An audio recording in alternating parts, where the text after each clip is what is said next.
capítulo 6, do verso 1 ao verso 10. Acompanhe com atenção, com reverência, o texto sagrado inspirado do apóstolo Paulo assim escreveu. Irmãos, se alguém for surpreendido em alguma falta, vós que sois espirituais, corrigi-o com espírito de brandura. E guarda-te para que não sejas também tentado. Levai as cargas uns dos outros, e assim cumprireis a lei de Cristo. Porque se alguém julga ser alguma coisa, não sendo nada, a si mesmo se engana.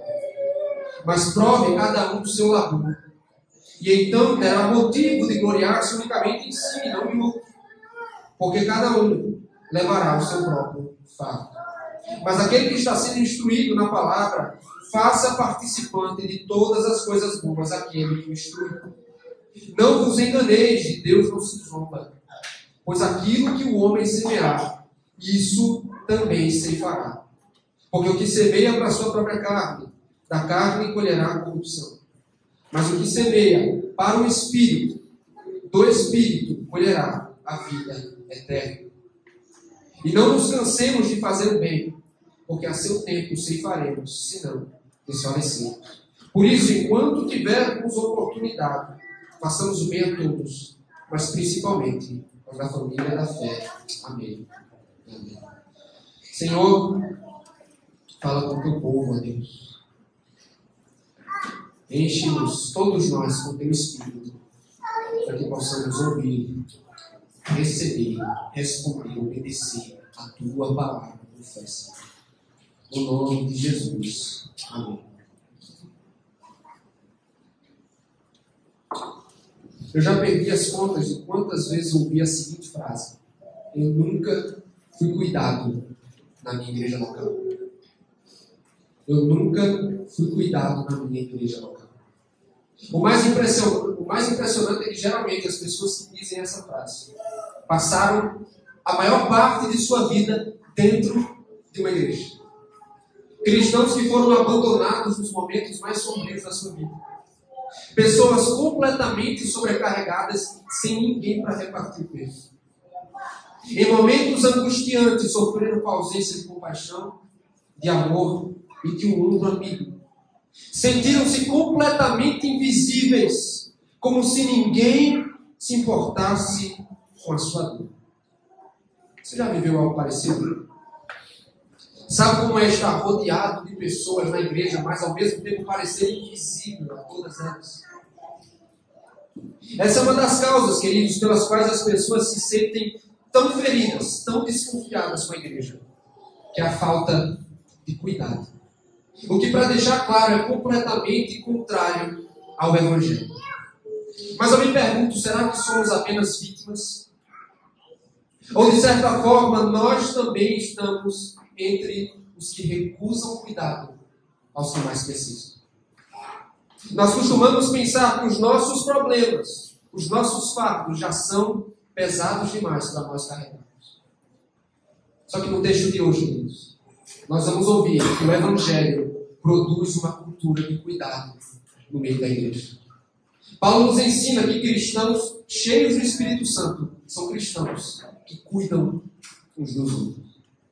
Então me permita mais uma vez introduzi-lo aqui a Epístola aos Gálatas. Você deve saber que as epístolas são chamadas de documentos ocasionais, porque foram escritas em resposta a uma necessidade específica.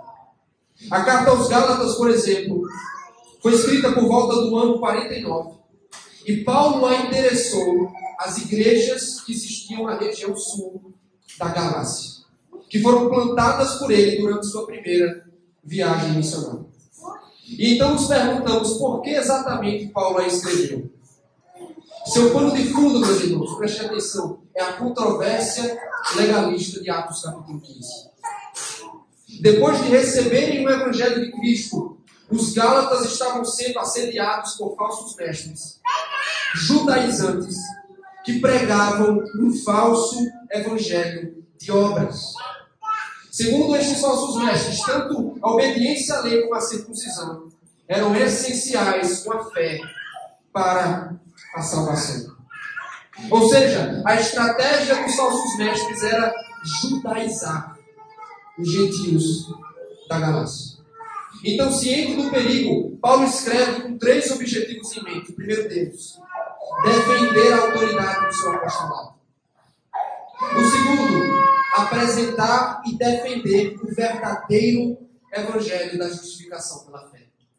E, por fim, instruir os Gálatas sobre a liberdade da vida cristã. Mas enquanto a nossa perícope, queridos, no capítulo 6, qual é o contexto aqui? Você precisa entender que Paulo aqui já entrou nas implicações práticas do evangelho. Ele disse, este é o evangelho, e agora ele está dizendo como vocês devem viver em resposta ao evangelho. E na sessão anterior, ele tratou sobre a vida no Espírito. E nos 2 últimos versículos da sessão, volte os seus olhos, versos 25 e 26 do capítulo 5. Paulo disse, se vivemos no Espírito, andemos também no Espírito.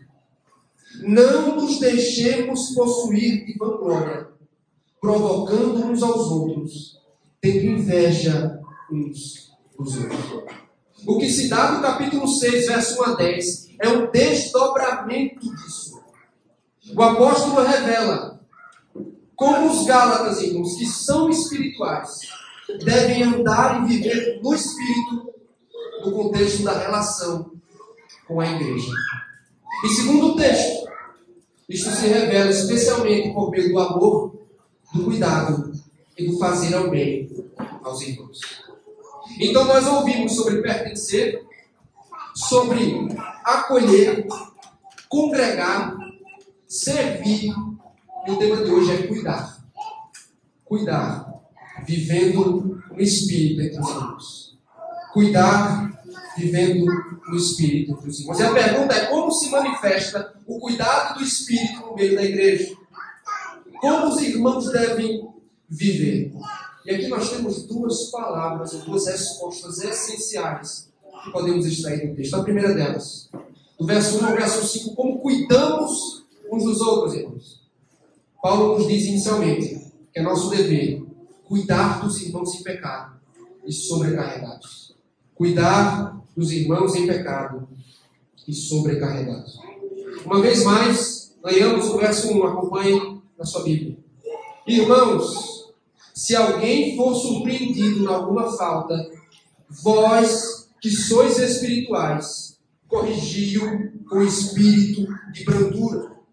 E guarda-te, para que não sejas também tentado. Então, neste ponto da carta, você já deve ter percebido que os ânimos de Paulo já estão mais acalmados.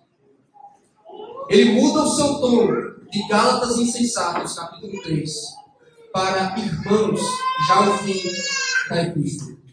E isso faz todo sentido, uma vez que, mediante a fé em Jesus Cristo, os Gálatas eram filhos de Deus e receberam o espírito da adoção. Logo, ao tratá-los dessa forma, ele está lembrando tanto a posição deles diante de Deus, como também a responsabilidade que possuem para com seus irmãos. Então ele acrescenta, se alguém for surpreendido em alguma falta, isto é, se alguém entre eles na igreja cair em pecado. Me parece que Paulo não está pensando em alguém cujo pecado é premeditado, deliberado. Antes ele tem em mente um cristão fraco, imaturo ou presunçoso talvez, que cai no laço do pecado. E como irmãos assim devem ser tratados? Paulo diz, vós que sois espirituais, corrigi-o com espírito de brandura. Note que quando Paulo os chama de espirituais, ele está traçando uma conexão com o que ele acabou de falar. Ele falou sobre a vida do Espírito, sobre o fruto do Espírito.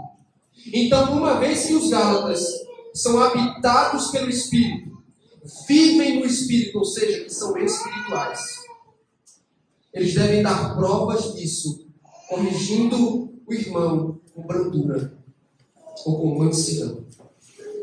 E é interessante que o termo original, traduzido em nossas versões como corrigir, ele era usado no contexto antigo para descrever a ação de um médico ortopedista que colocava os ossos de volta no lugar. Então, qual é o dever dos cristãos em casos assim, queridos? Ao ver seu irmão caído, o cristão espiritual precisa cuidar para que ele volte para o caminho certo. Isto é, ele precisa ser restaurado com mansidão, ao invés de ser condenado com aspereza. E Paulo ainda faz uma advertência importante: guarda-te para que não sejas também tentado. Ao tratar dos irmãos, o cristão não pode ser tomado pela presunção, sentir-se superior, pensar que jamais cairia em tal pecado. Pelo contrário, o apóstolo recomenda vigilância. Como ele mesmo exortou em outra carta: aquele que está de pé, pense, veja que não caia.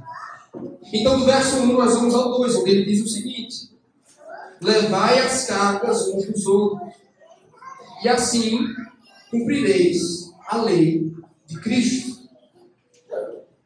Nós temos aqui mais um imperativo, uma ordem dada à igreja. Todo cristão espiritual tem o dever de assistir seus irmãos com suas cargas pesadas.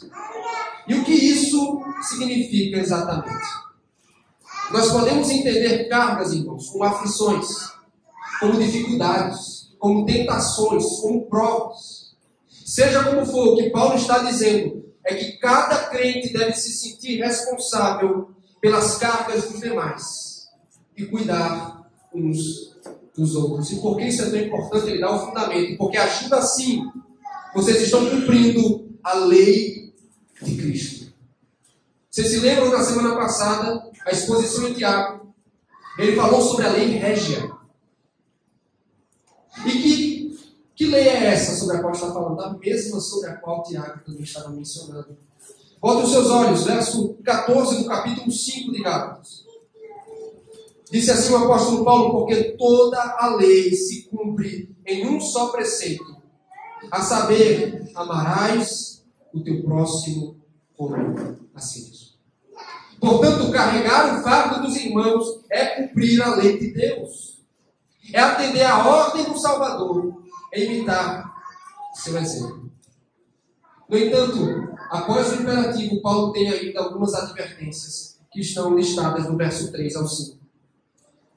Porque se alguém julga ser alguma coisa, não sendo nada, a si mesmo se engana. Mas prove cada um o seu labor, e então terá motivo de gloriar-se unicamente em si, e não em outro. Porque cada um levará o seu próprio fardo. Então, depois de ordenar o amor e o cuidado mútuo, Paulo nos exorta mais uma vez contra o auto-engano e a vanglória. E por que isso é tão importante, queridos? Porque o cristão que se sente superior, ele ignora o fraco. Ele não o assiste em suas cargas. Por isso Paulo está dizendo: não seja presunçoso. Faça uma avaliação sóbria de si mesmo. Em outras palavras, o apóstolo está recomendando: não use os irmãos da igreja como um comparativo referencial para si. Você deve examinar-se a si mesmo à luz da lei de Deus e do próprio ser de Deus. Afinal de contas, como o verso 5 deixa claro, cada um deve levar seu próprio fardo. E aí, para evitar uma confusão, entenda o seguinte: cargas no verso 2 é um termo diferente, com um significado diferente de fardo no verso de número 5. Quando Paulo usa o primeiro termo, cargas, ele está se referindo a algo que é pesado demais para ser levado sozinho. No verso 5, no entanto, ele está apontando para a responsabilidade pessoal de cada cristão diante do juízo final. Ou seja, cada pessoa responderá por seu próprio fardo, que são suas ações. Quando estiverem diante de Deus, cada um há de responder por seu próprio fardo. Então, ao invés de gloriar-se, comparando-se com os demais irmãos da igreja, a recomendação paulina: cada um leve seu fardo. Porque é pelo seu fardo e você será julgado diante de Deus. E aí nós vamos às aplicações. Como este texto nos ensina a cuidar dos nossos irmãos. Em primeiro lugar, queridos, preste atenção. Precisamos nos envolver com o ministério de restauração dos irmãos caídos. Precisamos nos envolver com o ministério de restauração dos irmãos caídos. Eu pergunto, qual é a sua reação quando um irmão em Cristo cai em pecado? Alguns apenas observam, mas não se envolvem. Outros o evitam e fingem que não tem nada a ver com isso. Há os que vão mais além, ao terem conhecimento do pecado do irmão, eles sentem-se superiores. Eu jamais faria algo do tipo. E aí, eles o humilham com desprezo e com fofoca. Será que é assim que um irmão caído em pecado deve ser tratado no meio da igreja? O curioso é que quando nós examinamos o que a Bíblia tem a dizer sobre disciplina, boa parte das vezes ela fala em termos positivos. A disciplina tem o objetivo de restaurar.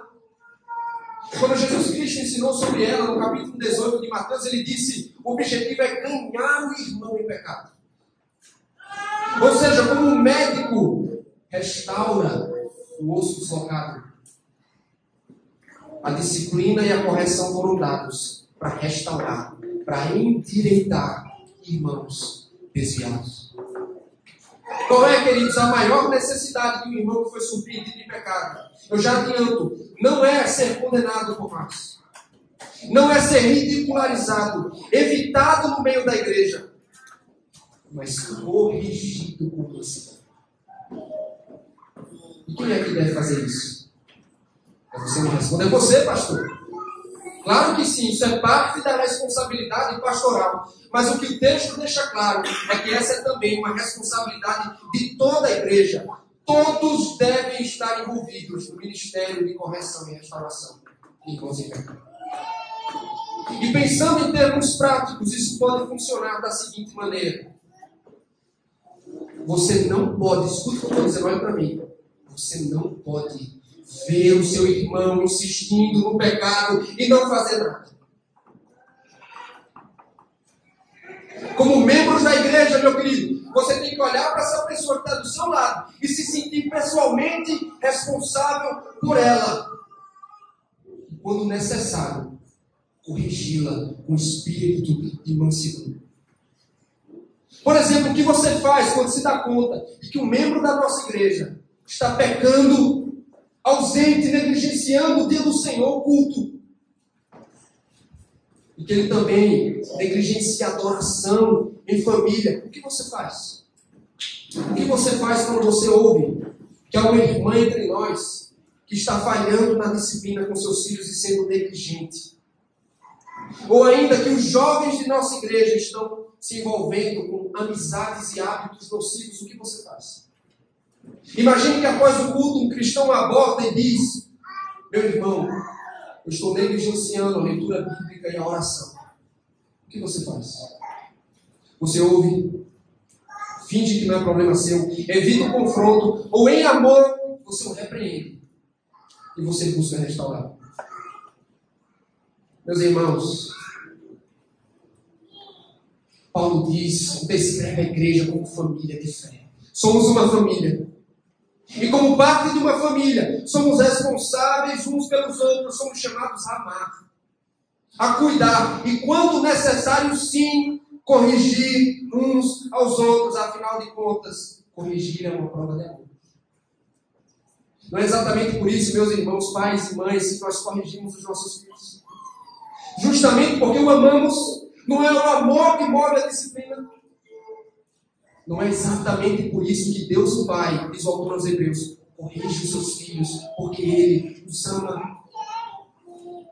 Então eu digo a você, meu querido, ouça com atenção, quando você for corrigido, ao invés de ficar na defensiva, sinta-se amado, porque quem ama, corrige. E aos que corrigem, tome cuidado de transparecer a mansidão. Porque nós não vamos ganhar os nossos irmãos se fazemos com espírito condenatório, com espírito de superioridade, se os exortamos de cima de um pedestal, não, queridos. Nós devemos lembrar-nos do nosso Salvador, que é manso e humilde de coração. Devemos buscar nossos irmãos caídos, repreender seu pecado, endireitá-lo ao caminho do Senhor. Tudo isso com amor e com graça. Crianças, prestem atenção. Aurora, Maria Flor, Catarina, Vitor, Benjamin, Azaf, Sara, João. Preste atenção, crianças. Imagine que você está na sua casa, por exemplo, e a sua irmã fez uma coisa muito errada. Pensa em Maria. Pensa que o Azaf fez uma coisa errada, sabe? Como é que geralmente a gente reage? A gente briga, não é? Às vezes a gente dá até um tapa no irmãozinho, fica com raiva. Mas o que é que o texto está ensinando para a gente? Que quando a gente vê alguém em pecado, nosso irmão de sangue, nosso irmão da igreja, nós não podemos repreender com raiva. A gente tem que falar que eles pecaram com amor no coração. Sabe por quê? Jesus, ele nunca deixou de falar contra o pecado. Ele era a pessoa que dizia assim, está errado. Mas ele sempre fazia em amor. É como a gente tem que ser. Quando nossos irmãos pecarem, a gente precisa falar que eles pecaram, mas com o coração cheio de amor. Tá bom, Aurora? Tá bom? Segunda aplicação, queridos. É nosso dever carregar as cargas uns dos outros. É teu dever, meu querido, carregar as cargas uns dos outros. Mas a minha pergunta é, e eu me peguei pensando sobre isso, irmãos. Por que não fazemos isso? Por que não carregamos as cargas uns dos outros? Alguns cristãos não repartem suas cargas porque fazê-lo seria sinal de fraqueza. Eles não desejam se expor, não desejam parecer vulneráveis e por isso preferem atravessar e sofrer tudo sozinhos. Por outro lado, outros cristãos não se envolvem com as cargas alheias porque pensam, pastor, me pergunta, eu já tenho problemas demais. Pegar os problemas dos outros para me carregá-los seria uma insanidade. E assim o egoísmo, irmãos, nos impede de se compadecer e socorrer irmãos em sofrimento. E eu me pergunto, em qual destes casos nós nos enquadramos? Estamos entre aqueles que preferem carregar o fardo sozinho porque não queremos nos expor. Ou estamos entre os egoístas que dizem, eu já tenho fardo demais. Paulo nos ensina aqui, queridos, que existem cargas que são pesadas demais para serem levadas sozinhas. Logo, meu irmão, permita-me dizer com franqueza, se você está passando por um grande sofrimento, se você está sofrendo com o peso que carrega, permita que seus irmãos na fé o aliviem. Se você está sofrendo, passando por grande dificuldade e sofrimento, não tenha medo de reparti-lo com sua igreja local. Torne conhecidas as suas dores, as suas angústias, suas lutas intensas e conceda a oportunidade aos seus irmãos de oferecer um ombro amigo. Não tenha qualquer receio de parecer vulnerável. Não tenha qualquer receio de parecer fraco. Sabe por quê? Porque no fim das contas é isso que todos nós somos. Pecadores fracos e carentes da graça. Por outro lado, eu quero que você preste atenção nisso daqui. Seja sensível. Atento aos irmãos sobrecarregados em nosso meio. Não se contente em ser um consumidor. Não se contente em ser um mero frequentador de igreja. Não. Conheça. Viva com seus irmãos. Pare de se preocupar apenas com você. Pare de pensar que só você tem problemas. E preste os seus ouvidos aos seus irmãos. Ouça-os. Pare de falar de si. Ouça o seu irmão. Se envolva. Entre de cabeça nos problemas dos outros, meu irmão. Alivie-os. Você precisa ser sensível, por exemplo, a uma mãe solteira que está sobrecarregada. Você precisa ser sensível ao irmão que está lutando contra a ansiedade, contra o aperto financeiro. É nosso dever socorrer pais sofrendo com a rebeldia de seus filhos. O irmão que recebeu um diagnóstico grave, aquele que pena para vencer determinado pecado e não consegue sozinho. Você precisa ter olhos atentos, coração compassivo para tratar e carregar os fardos dessas pessoas. Você precisa dispor seus olhos para carregar as cargas que estes não são capazes de levar sozinhos. Crianças, prestem atenção, vocês já devem ter percebido. Eu virei aquilo que eu não gostaria, né? O Renan lá que falava só da Senhora Ordinária, né? Eu virei o que fala do Senhor dos Anéis. Vocês já devem ter percebido, né, crianças, que eu gosto muito do Senhor dos Anéis. E tem uma parte do livro que eu vou contar para vocês, o finzinho, tá bom? No fim do livro, crianças, preste atenção, Sara, Zaf, todo mundo, tá? Tem dois hobbits bem pequenininhos assim, ó, o Sam e o Frodo. E aí eles estão levando o Anel do Poder para ser destruído na Montanha da Perdição. Só que eles já estão tão cansados, esgotados da jornada, que Frodo mal consegue se manter de pé. E aí Sam diz assim para ele, presta atenção no que ele fala. Ele diz assim, Senhor Frodo, eu não posso carregar o anel, mas eu posso carregá-lo.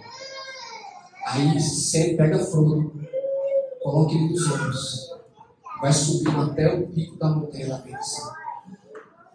Mas você sabe, Sara, qual é uma história ainda mais bonita do que o Senhor dos Anéis? É a história da salvação. Sabe o que a história da salvação conta? Cristo carregou o fardo dos nossos pecados na cruz do Calvário. Jesus Cristo, meus irmãos, ele sofreu a justiça de Deus ao receber sobre si o peso que os nossos pecados mereciam. E por pura graça, pecadores como nós recebem vida eterna, perdão de pecados e salvação. Se o nosso maior fardo foi carregado, carreguemos em resposta os fardos dos outros. Amemos como Cristo nos amou. E você me pergunta, pastor, será que eu tenho força para isso? Nós somos espirituais, irmãos. Ou seja, nós temos o Espírito habitando em nós. Temos o poder do Espírito à disposição e, portanto, temos tudo o que precisamos, toda a força necessária para cuidar uns dos outros. Em primeiro lugar, nós ouvimos sobre cuidar, vivendo o Espírito entre os irmãos. Nós vimos que nós devemos cuidar dos nossos irmãos em pecados sobrecarregados. Em segundo e último lugar, versos 6 a 10. É nosso dever, queridos, dedicar-nos à prática do bem. É seu dever se dedicar à prática do bem. Então agora o foco de Paulo é mostrar que o cristão espiritual se esmera na prática do bem. É o que ele diz, por exemplo, a partir do verso 6. Acompanhe, verso 6. Mas aquele que está sendo instruído na palavra, faça participante de todas as coisas boas aquele que o instrui. No grego, meus irmãos, literalmente, o que está sendo instruído é catecúmenos, que é uma palavra que é bem comum ainda nos círculos religiosos hoje em dia. O mais curioso é que nós costumamos entendê-la como apropriada a alguém que está começando na vida cristã. Mas o que Paulo nos mostra aqui é que todo cristão, em qualquer fase da caminhada, é um catecúmeno, porque ele se senta para receber instrução na palavra. E o texto impõe uma obrigação aos catecúmenos. Ele diz partilhar todas as coisas boas com seus pastores e mestres. Essa é uma das cartas mais antigas do Novo Testamento. Mas já aqui, nós já vemos que o ministério de ensino oficial começou a despontar. Ou seja, homens eram separados por Deus para se dedicar integralmente à instrução, ao ensino e à pregação da palavra, que é o que mais tarde, como vimos na exposição do 1 Timóteo, Paulo referiu-se como aqueles que se afadigam na palavra e no ensino. E aí nossa tradição cunhou essas pessoas como presbítero docente, como ministro da palavra. Então, diante disso, preste atenção, Paulo ensina que os Gálatas precisam corresponder a um princípio de reciprocidade. Como assim, pastor? Enquanto a obrigação do mestre é partilhar a palavra, a obrigação dos catecúmenos da igreja é partilhar as coisas boas com aquele que o instrui. Aí você me pergunta, o que exatamente Paulo tem pensado com o tema? É do cuidado, meus irmãos, que a igreja precisa ter com seus mestres.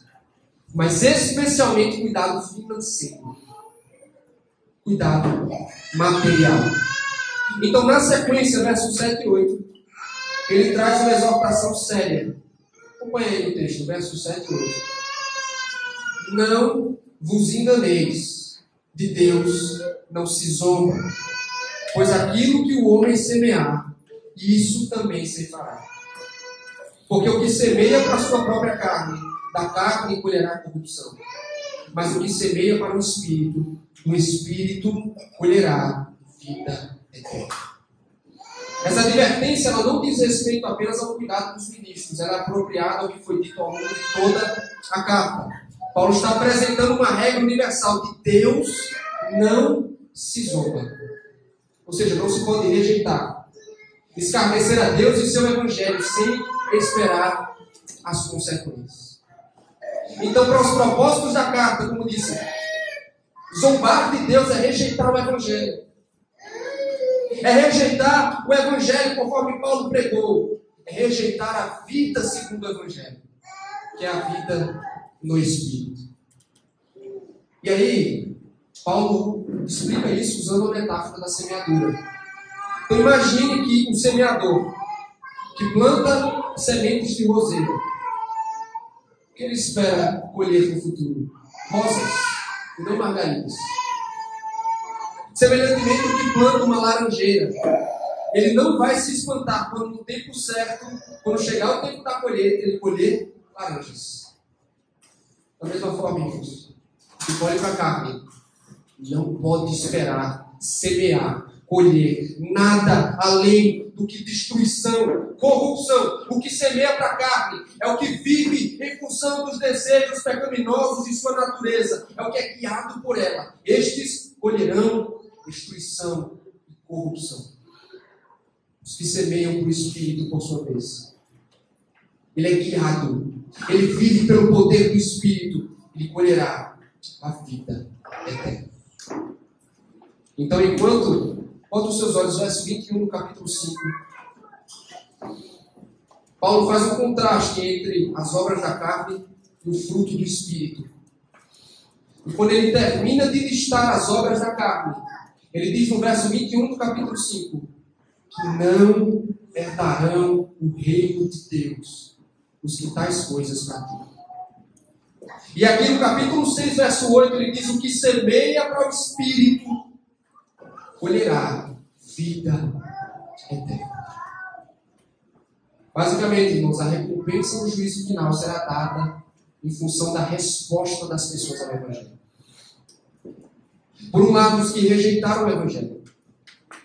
Os que viveram dominados pela carne colherão destruição.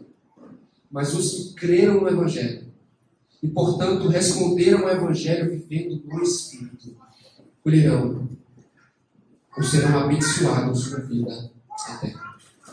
E aí nós chegamos ao fim, os versos 9 e 10, Paulo ainda orienta dizendo: e não nos cansemos de fazer o bem, porque a seu tempo ceifaremos, se não desfalecermos. Por isso, enquanto tivermos oportunidade, façamos o bem a todos, mas principalmente aos da família da fé. Note que o incentivo do versículo 9 segue a mesma ideia da semeadura dos versos anteriores. Porque semear para o Espírito, na visão de Paulo, é também dedicar-se à prática do bem, ou perseverar com essa prática. E esse termo aqui, bem, ele é bem abrangente. Ele inclui coisas materiais, tem como necessidades espirituais. Então, basicamente, Paulo está dizendo: Gálatas, vocês devem fazer da prática do bem um esforço contínuo, um trabalho constante. Tanto que no último verso, Paulo bate na mesma tecla. E isso faz todo sentido, meus irmãos, porque quando lemos o capítulo 5 sobre o fruto do Espírito, um dos primeiros que aparece, a bondade. Então a bondade é o fruto do Espírito. É uma marca daqueles que são habitados e vivem no Espírito. Logo, eles devem dedicar-se à prática do bem. Mas Paulo, ele delimita um alvo especial, que é a família da fé. Perceba, eles devem amar o próximo, fazer o bem a todos sem exceção, mas principalmente aos da família da fé. Então Paulo espera um cuidado especial entre os irmãos. Então qual era a prioridade das igrejas da Galácia? Abençoar aqueles com quem eles partilhavam a vida cristã. E nós chegamos às aplicações. Em primeiro lugar, façamos o bem aos que nos instruem na palavra. Façamos o bem aos que nos instruem. Meus irmãos, segundo Paulo, a bondade se manifesta na forma de generosidade. Porque cristãos espirituais todos repartem com seus pastores e mestres. Por isso eu tenho insistido nisso, desde que falei sobre membresia, meus irmãos, precisamos abandonar o consumismo religioso. O que é isso? É a postura de cristãos que vêm à igreja apenas para receber as bênçãos. Eles querem consumir os benefícios do Evangelho, portam-se como interesseiros e aproveitadores, mas não querem oferecer, não querem repartir. Mas o que o texto nos ensina, quanto mais cheios do Espírito, mais perseveramos na prática do bem, mais generosos nos tornamos. E uma vez que Deus nos abençoou tanto em Cristo, irmãos, o cristão espiritual, ele se sente no dever de abençoar também aqueles que os instruem na palavra. Isso se dá especialmente quando a igreja sustenta financeiramente aqueles que se dedicam integralmente, não pontualmente, integralmente à pregação e à catequese do rebanho. Então, meus irmãos, qual é a obrigação daquele que catequiza? É instruir. É se cansar na palavra e no ensino, para que o povo de Deus cresça no conhecimento de Deus, mas, por sua vez, qual é a obrigação dos catecúmenos? É se responsabilizar. É ser generoso com aqueles mestres que Deus nos concedeu na nossa instrução. E uma coisa que ajuda muito, irmãos, é pensarmos no nosso dinheiro em termos do avanço do Evangelho. Quando nós somos fiéis no dízimo, passe a pensar dessa forma, quando você é fiel no dízimo. Quando você é generoso nas ofertas que entrega à sua igreja local, você está viabilizando o ministério integral da palavra. Você está viabilizando a pregação do Santo Evangelho. É o meio que Deus usa para salvar, para edificar a igreja de Cristo. Então, meus irmãos, pense que a sua generosidade é uma ferramenta nas mãos de Deus para levar a missão adiante. Deus usa a nossa generosidade quando honramos os que se cansam no ensino da palavra, para fazer um bem imenso à missão, para cooperar com a missão de Deus. Em segundo lugar, aproveitemos as oportunidades para fazer o bem aos nossos irmãos. Aproveitemos todas as oportunidades para fazer o bem aos nossos irmãos. Meus irmãos, precisamos demonstrar uma vontade não de língua e de palavra, mas de fato e de verdade. Porque como fomos ensinados por Cristo, de fato é nosso dever amar o próximo. Mostrar misericórdia a todos sem exceção, como ouvimos na semana passada. Não fazer acepção de pessoas. No entanto, nossa responsabilidade especial, primária, é com os nossos irmãos. Fazer o bem ao povo com quem você congrega. É a minha prioridade. É a nossa prioridade. Por exemplo, o apóstolo João colocou a questão da seguinte forma: nisto conhecemos o amor, que Cristo deu a sua vida por nós. e devemos dar a nossa vida pelos nossos irmãos. Filhinhos, não amemos de palavra nem de língua, mas de fato e de verdade. Será que é assim que nós vivemos? É esse tipo de amor, meu querido, que você demonstra aos seus irmãos na fé. E na maioria das vezes, eu e vocês, nós estamos mais preocupados com o nosso próprio bem. Nós somos egoístas, irmãos. Nós somos obcecados com nossos próprios interesses. E por conta disso, nós não queremos doar tempo. Não queremos doar recursos, energia. Mas o texto está dizendo que não é assim que cristãos espirituais vivem. Como nós somos abençoados por Deus em Cristo, irmãos, devemos intencionalmente buscar oportunidades de fazer o bem aos nossos irmãos. E você me pergunta, o que é que isso significa especificamente? De forma prática. Primeiro, quando você tem paciência, por exemplo, com essas crianças que fazem barulho. Você está fazendo bem, irmão. Você está amando. Segundo, quando você, olha como isso é simples, quando você se preocupa em dar uma carona numa família que não tem carro, você está fazendo bem. Quando você se abre as portas da sua casa para acolher famílias recém-chegadas, quando nós fazemos o bem, ajudando financeiramente irmãos desempregados, com sérias dificuldades financeiras, quando nos colocamos à disposição, por exemplo, de irmãs nossas grávidas, quando presenteamos um recém-convertido com um livro cristão e dizemos, olha, eu estou à sua disposição, acaso você queira ler a Bíblia comigo. É quando você demonstra cuidado, como isso aqui é importante, meus irmãos, quando você demonstra cuidado e interesse pelos irmãos mais idosos do nosso igreja. Quando você assiste e ora pelos nossos enfermos, quando você se aproxima com compaixão do irmão em sofrimento, e quando você encoraja a mãe sobrecarregada. Quando nós, irmãos, como pais e mães, nós pregamos o Evangelho, nós corrigimos devidamente nossos filhos, nós intercedemos por eles, nós lhes servimos de exemplo, nós fazemos o bem a eles. Então, o cristão espiritual, ele não pensa, eu vou fazer o bem quando me for conveniente. Não, ele está sempre procurando por oportunidades de fazer o bem aos seus irmãos.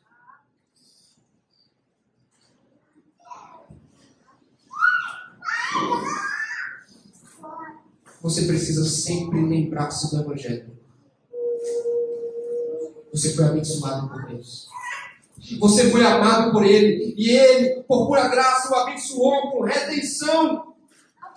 Ele nos abençoou nas regiões celestiais.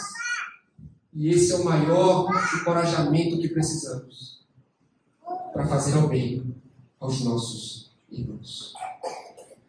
E se nós nos cansarmos, pastor? E se eu ficar cansado de fazer o bem? E se meus esforços não forem reconhecidos? E se eu não colher os frutos que eu espero? E aí o texto nos dá um encorajamento glorioso. Ele diz assim, ó, Deus vê e Deus recompensa toda a boa obra. Se semeamos para o Espírito, se nos dedicamos na prática do bem, Deus nos garante que naquele dia colheremos o bem diante dele. Portanto, queridos, faça o bem, mas não faça buscando prestígio, reconhecimento, que sua única preocupação seja agradar a Deus e esperar por ser devidamente recompensado por Ele naquele dia. Para concluir, o Evangelho de Cristo produz, irmãos, uma cultura de cuidado na igreja. Se somos cheios do Espírito, nós vamos cuidar uns dos outros. Mas talvez você me pergunte o que mais este Evangelho ensina, e eu te exorto na noite de hoje. Se você está semeando na carne, se você está vivendo o livre curso das paixões da sua vontade, tudo o que colherá naquele dia é juízo, destruição, corrupção da parte de Deus. Mas se por outro lado você crer em Jesus Cristo, que carregou o fardo dos nossos pecados na cruz do Calvário, que nos garante vida eterna, que nos abençoou com a habitação do Espírito. E se você andar a este Espírito, por pura graça, a garantia e a segurança que o texto nos dá, nós escolheremos do Espírito. Então, querido, creia no Evangelho. Prove do cuidado de Deus, porque Deus nos redime. E Ele nos coloca sob os seus cuidados pelo resto de nossas vidas. E uma vez cuidados por Deus, nós nos dedicamos a cuidar do povo porque Cristo morreu. Amém? Vamos orar nesse instante. Feche os seus olhos, vamos orar.